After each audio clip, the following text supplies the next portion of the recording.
So today we will talk about significance of HR metrics. So the first point is data driven decision making.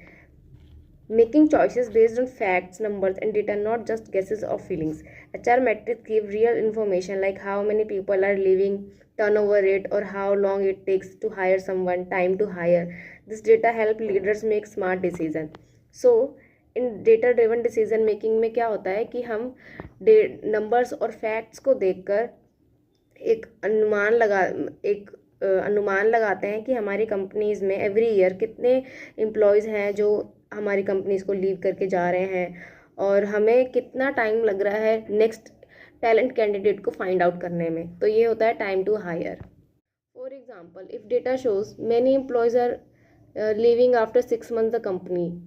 सो यहाँ पर जो HR matrix के जो manager होंगे उनको company में इन्वेस्टिगेशन और अपनी ट्रेनिंग एंड सपोर्ट को इम्प्रूव करने की ज़रूरत है, उसको एनहेंस करने की ज़रूरत है कि क्यों हमारी कंपनी से एम्प्लॉयज़ लीव करके जा रहे हैं.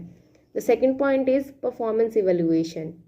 सो चेकिंग हाउ वेल एम्प्लॉयज़ और the HR team are doing their jobs. HR can track things like employee productivity, absenteeism and training results. These numbers show who is doing well and who might need help. So performance evaluation में ये होता है कि जो HR होते हैं वो लोगों की एम्प्लॉयज़ की प्रोडक्टिविटी को ट्रैक करते हैं, एब्सेंटीज़म को ट्रैक करते हैं, ट्रेनिंग के रिजल्ट्स को देखते हैं कि जो उन्होंने ट्रेनिंग और डेवलपमेंट का जो उनको एम्प्लॉय को प्रोवाइड किया है वो अच्छे से प्रोडक्टिविटी दिखा पा रहे हैं कि नहीं दिखा पा रहे, या उनको इसमें और हेल्प की ज़रूरत है. The third point is resource optimization. Using time, money and people in the best and most efficient way. Metrics like cost per hire or training cost per employee help companies see where money being spent and how to use it better. Example, if a company spends too much on hiring but still struggle to find the right talent, HR can change the hiring strategy.